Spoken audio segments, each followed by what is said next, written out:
Hey guys, welcome to Ed Talks. With a growing number of people coming out of their stories about their mental health, I told myself that I need to discover the truth about myself, about my mental health. I was really touched, I was very moved by the stories of Katie, Albie, and Alexa, PDB housemates of coming out, of being brave to tell the world that they are experiencing such mental health problem. And I know for a fact that it's really very difficult as a person who also experiences these mental health issues. I find hope and I also found inspiration that you have to overcome all of these. You have to know that there are people that will understand us. There are people that will care for us because of our situation. And that is why today I'm starting up my channel to discuss and share with you things about mental health and other things that will help us to become the better versions of ourselves. And with Ed Talks, I hope that I could inspire other people, especially those with the problems as I have, to discover themselves, maybe their weaknesses, their strengths.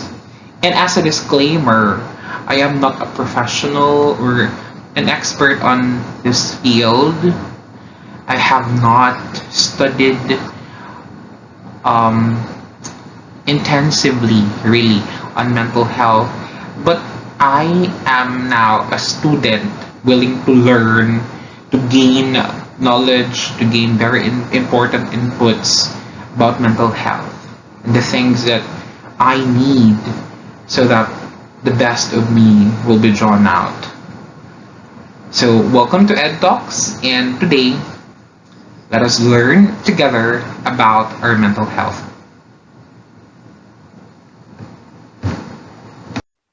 And for us to begin learning about mental health, I have here a quote or a statement from Concordia University.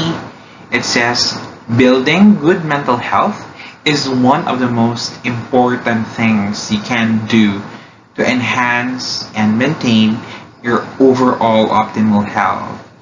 This is very true because as a personal experience, I am having trouble with my sleep, with my sleeping hours.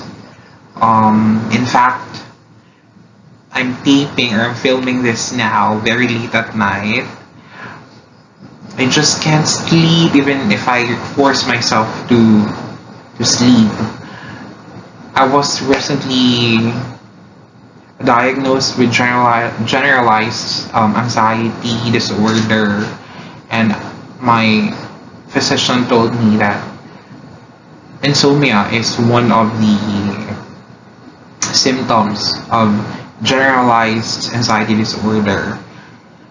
And this statement from this prestigious university is indeed true, as good mental health would really affect your overall well-being, your optimal health. Kasi kung may mental health problem ka, for sure, maapektuhan ang iyong daily na buhay. It will also affect the way you behave, right?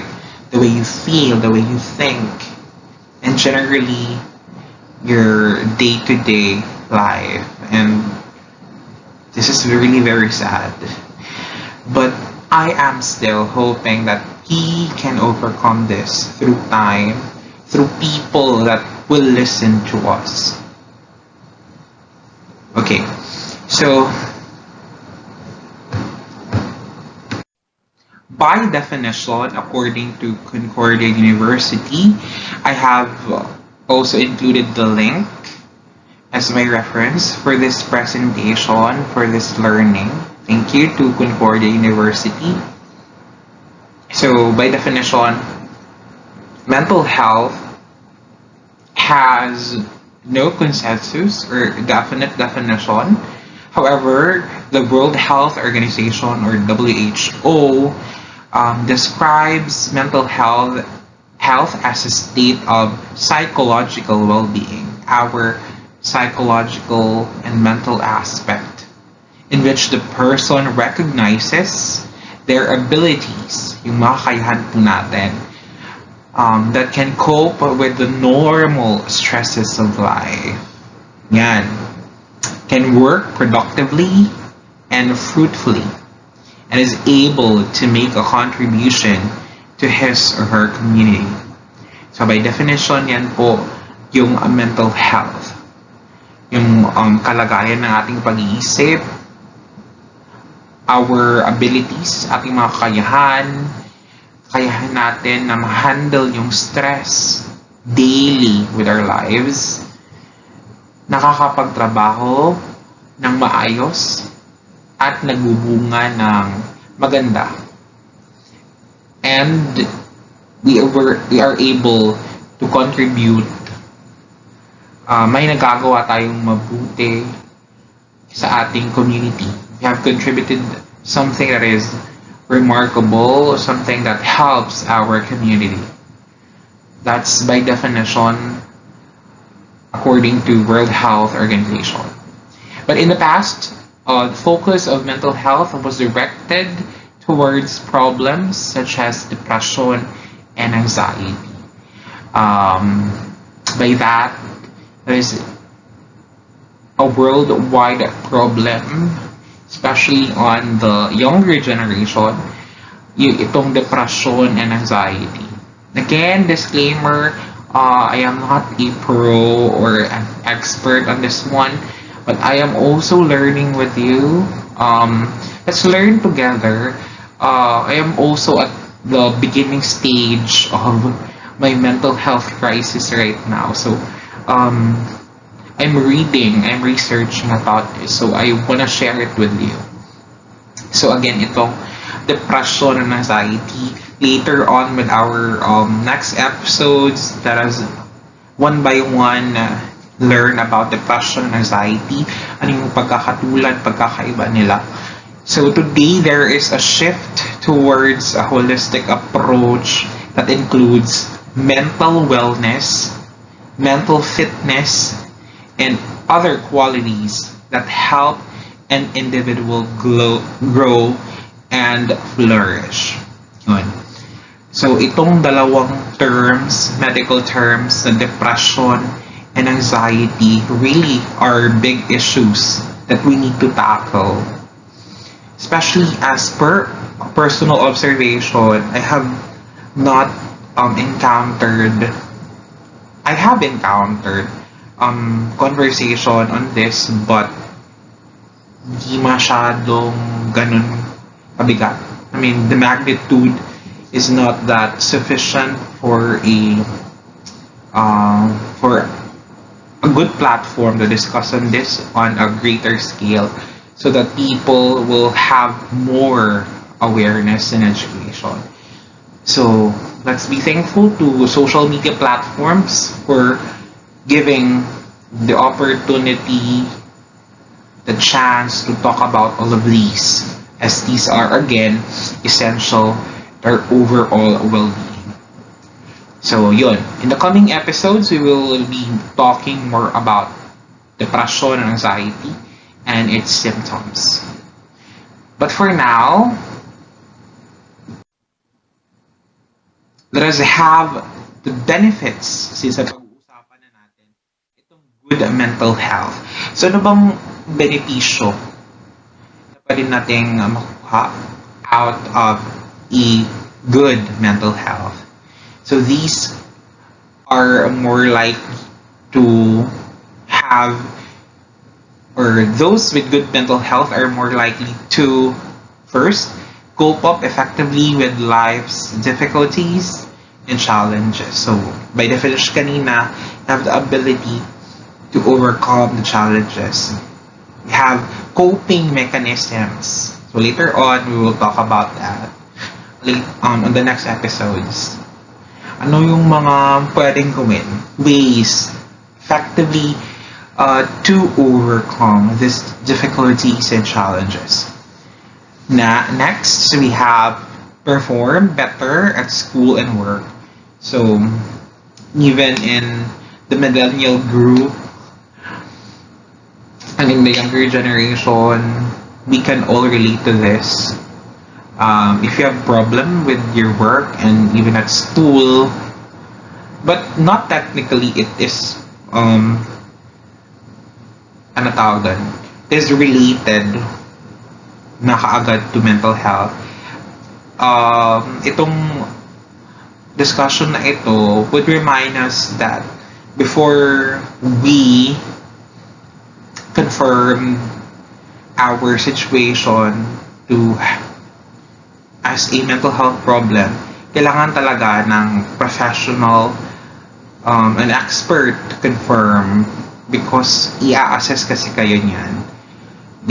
You will undergo a clinical assessment, and then I think a psychologist or a psychiatrist or a mental health expert would actually tell your mental health status or state.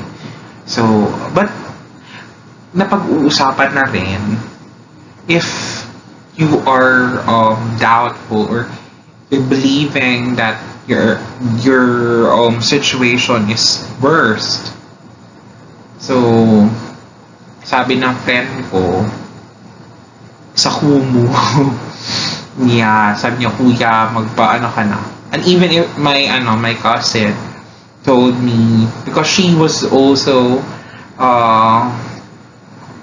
she was diagnosed with anxiety and depression a couple of years ago. So sabi niya na dapat na ako kumonsulta sa isang eksperto. But because of the recent pandemic, I was not able to consult with an expert, but soon I will be consulting an expert, and I will share with you what will I learn, or ano pong matututunan ko doon sa sa pag-uusap namin, sa consultation ko with my doctor. So, for now, I am taking meds for insomnia and for other symptoms I have. And I hope that this will really help me. And with this one, if kasi with the restrictions around, you won't be able to talk a lot with people you are comfortable talking with, diba? Siguro messenger, pero iba talaga yung personal, right? Yun. Next, let's proceed. Have satisfying and lasting social relationships and intimate partnerships. Ito yung dapat meron kang strong support system. Have a backbone of support. Can be your family, your friends, or a special someone. Char. Yun. So, with good mental health, you are able to build harmonious, cordial, tawag doon, may magandang relasyon ka with other people, including your friends, your family, and again, your special someone. Yun. Or in a particular social group, you get along really well with them. Be employed and enjoy a good quality of life. Syempre, if you have good mental health, you will be able to work well, to perform well your duties and responsibilities in your workstation. And itong good quality of life, of course, because you are not overthinking, have a good state of mind, your focus is really there. So that would equate magkakaroon ka ng good quality of life. You will enjoy and be happy.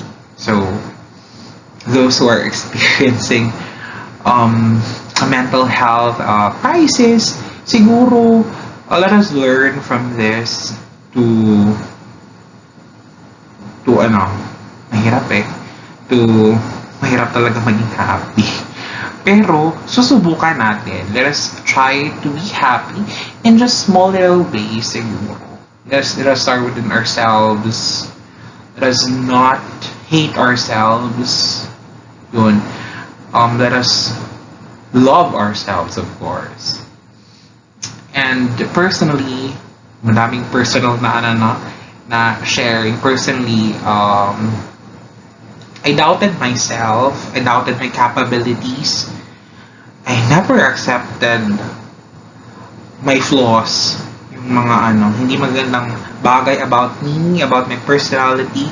But I'm trying to overcome it as I grow old, as I discover myself more, as I battle with mental health problems. So, natututunan ko unti-unti na kilalanin at mahalin talaga na aking sarili. Yun. And I hope that you are also doing that.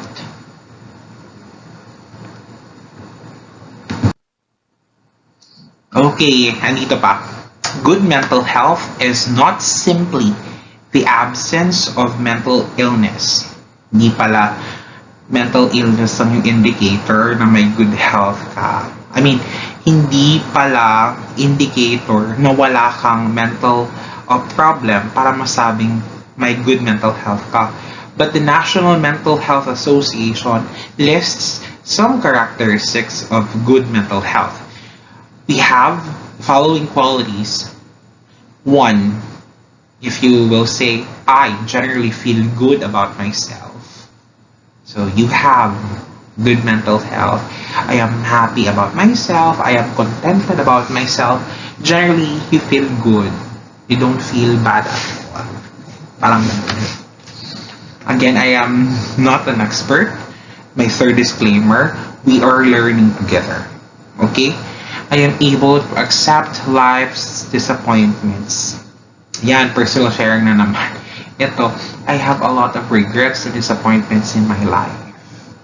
When it keeps coming back to me, yung nag-overthink na ako, I really felt empty, I felt sad, di ako iyak.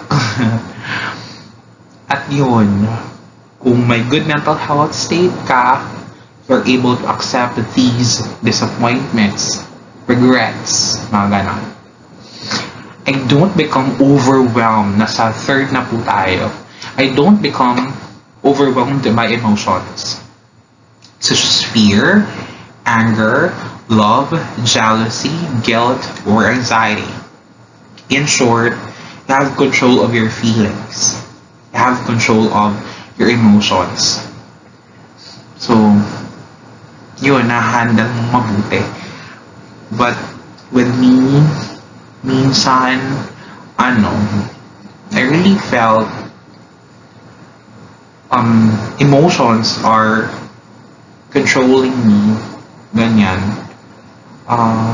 Minsan, natutulala na lang ako because these emotions are, I cannot handle such emotion. So, wala. Breakdown. But, at times, my greatest weapon is really prayer and tell myself to keep calm and still to be hopeful. Kasi may pag-asa pa din tayo. Maybe, hindi pa ngayon na we would be able to overcome all of these. Hindi pa ngayon na magiging masaya tayo agad. But in God's time, we will be able to overcome all of these to solve our problems, and be happy and enjoy life to the fullest. Next, I feel comfortable with other people. I may, ano pa pala, have lasting and satisfying personal relationships. Ito yung na-mention natin kanina. Yung relasyon natin sa ating kapwa-tao. I feel comfortable with other people. Ito. Sa nakikita natin sa PBB, if you're an avid viewer of PBB, this, by the way, not a paid advertisement whatsoever. But again, as a viewer of PBB, I have watched them from day one. Yun, nakita ko talaga na ano.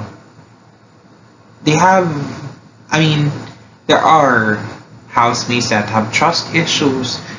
I mean, they just choose the people they are comfortable to be with.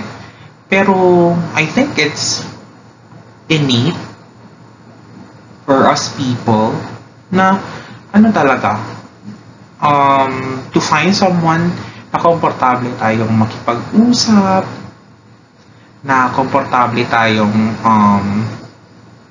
mag-share ng ating nararamdaman, 'di ba? Pero yun, isa yun sa mga indicators ng good mental health, that we are comfortable with other people.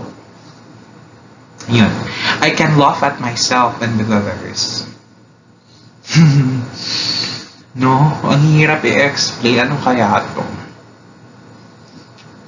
Siguro, it will boil down to happiness pa din. Like, your happiness is not fake and should not be fake, because if it's fake, then it's not happiness or joy at all, right? So, try to reflect it, because if you are just faking yourself, being good to be true, ano tawag doon? Being, I forgot. Wait. You're just too good to be true, yan. Siguro, that's not okay. Is it okay not to be okay? I mean, just be real. If you're not happy, then don't fake yourself. Don't push yourself to the limits. Don't push yourself to be happy. Express your feelings. Learn to express yourself. But may limitation. Of course, if you will hurt other people, of course, it is understandable that you should not do that. That's all. Kasi yung iba, entitled masyado. I'm not offending anyone, but as a general observation, nag-burp ako. Yun, may girded po kasi ako, kaya ganun. As a general observation, going back, there are people that are self-entitled, that they are not sensitive of the things they are saying, and maybe they are unintentionally hurting other people. Kasi may mga ganun din yung personality. So, yun. Siguro, for my personal view about that, for my personal take, I would understand. Siguro I will get hurt, but eventually I would understand, because there are people that are like that. Siguro, ano lang, let's just pray na magbago din sila. They will learn to be sensitive next time. That these words might be okay for them, but for other people, it's not. It's not at all. But let's just be hopeful. Anyway, let's proceed now.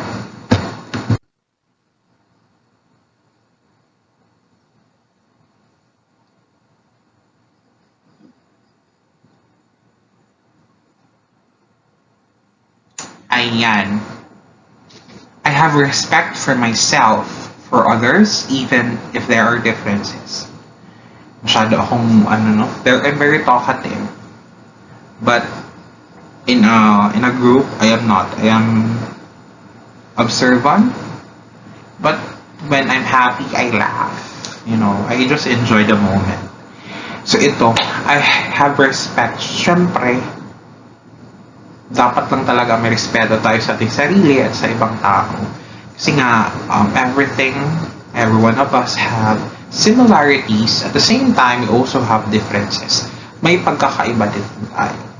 And we also came from different backgrounds and socio-economic status. Di ba po? So yun, the most important thing talaga is respect. I can meet life's demands and handle my problems when they arise. Yun. So-solve niya yung problema niya and yung mga challenges ay kaya niyang harapin. I make my own decisions. Ito, mahirap din, no? But for others who are mature enough, have really that decision-making, very great decision-making skills, they can do that. They can make decisions. But as per experience, siguro, we make decisions, but we must anticipate, look forward na these decisions may be right or wrong. But since we do it, we have to take the consequences. Yun yung na-learn ko in the pandemic, that you decide, but you take the consequences. Positive or negative consequences, advantage or a disadvantage, boon or bane, pros or cons. You have to accept those, because that's your decision. And when you decide, you have to think a lot. Yun, mahirap. But you have to think a lot. Yun lang yung advice ko. My personal advice on this.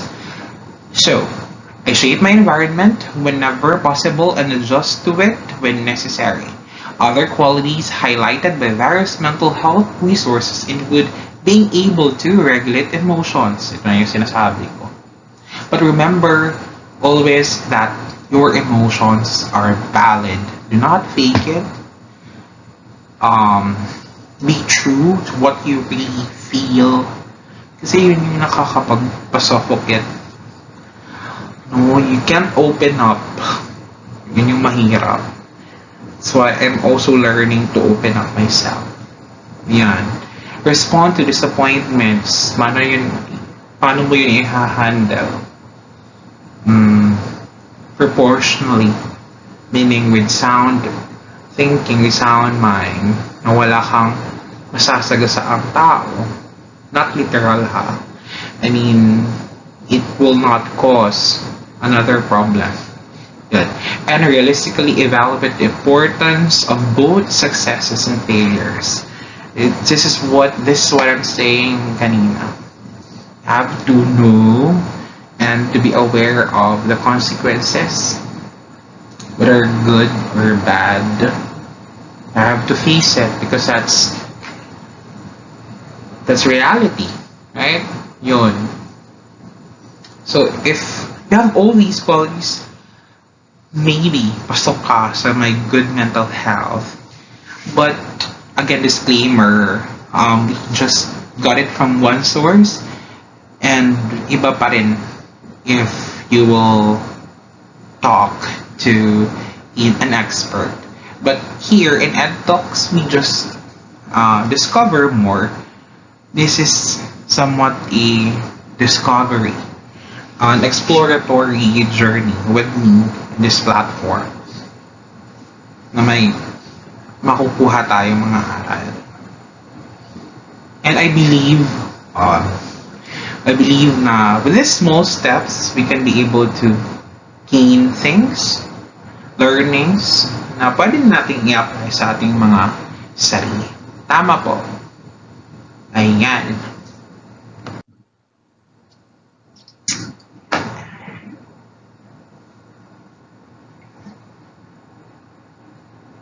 And thank you very much for being with me as we learn mental health.